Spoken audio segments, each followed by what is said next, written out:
আসামের বিখ্যাত ঔটেঙার ঝোল। সালামু আলাইকুম সবাইকে, সবাই কিরম আছেন? আশা করি সবাই অনেক ভালো আছেন। আমি অনেক ভালো, আল্লাহর রহমতে আপনাদের দোয়াতে আর ভালোবাসাতে। এখানে মাছ লুলিছি আর ঔটেঙা লুলিছি। আর মাছ লোয়ার পরে মাছ ধুয়ে শুয়ে হাইরা এখানে মরিচের গুঁড়া, হলদির গুঁড়া, জিরার গুঁড়া, ধনিয়ার গুঁড়া দিয়া হাইরা মানে অল্প রেখা দিচ্ছি। রেখা দিয়ে এখানে লড়া দিয়ে দিলাম, লড়া দিয়ে হাইরা তেল দিয়ে দিচ্ছি। তেল দিয়ে হাইরাই পেঁয়াজটা অল্প লাল লাল করে ভাজানেম, লালা করে বাজ্যা হাইরাই পরে মাছটি দিয়ে দেম। তো মাছটি দিতেছি। তো আজকে ঔটেঙার ঝোল বানায়। তো ঔটেঙার ঝোলটা আঙ্গর আসামের মানুষ অনেক পছন্দ করে। মানে কোনো তরকারি না দিলেও মানে ঔটেঙা দিয়ে হাইরা ঝোল করলে অনেক ভালো লাগে। সবাই মানে তৃপ্তি করে ভাত খায়। যারা মানে খাইতে না চাইলেও মানে ঔটেঙার ঝোল দিয়ে ভাত খাইব।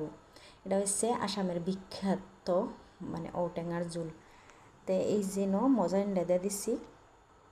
তো মজা ভালোভাবে হওয়ার জন্য আরও অল্প পানি দিয়ে দিচ্ছি। পানি দিয়ে হাইরা ভালোভাবে মজায় নিব।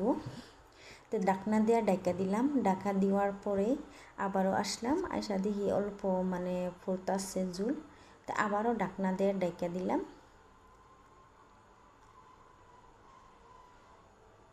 তো ডাকনা দিয়ে ডাকার পরে আবারও আসলাম, আইসা দেখি এই যে আমার মজানো হয়ে গেছে।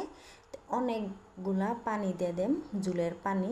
তো গরম পানিও দিন যা, ঠান্ডা পানিও দিন যা, যে যেরম দিবার পায়। তো আমি এই যে অনেকগুলা পানি দিয়ে দিতেছি। তো কেননা ঝোল করব, তো ঔটেঙার ঝোল করলে পানি মানে দিল লাগবো। তো এই যে পানি দিয়ে দিছি, পানি দিয়া হাইরাই আবারও অল্প ঔটেঙা দিয়ে দেম। এই যে ঔটেঙারে ডাইলা দিতেছি। মাছ আর ঔটেঙার ঝোল আজকা। তো ডাকনা দিয়ে ডেকে দিলাম। ডেকে দেওয়ার পরে এই যে অল্প পরে দেখি পুরা বলক উঠা পড়ছে।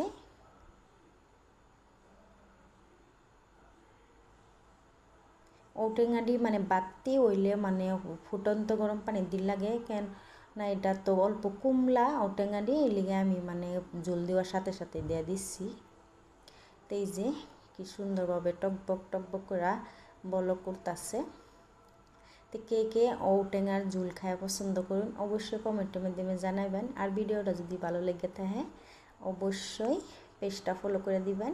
আর ইউটিউবে থাকলে সাবস্ক্রাইব করে দিবেন। এই যে আমার ফাইনালি সবজির কালার। আসসালামু আলাইকুম।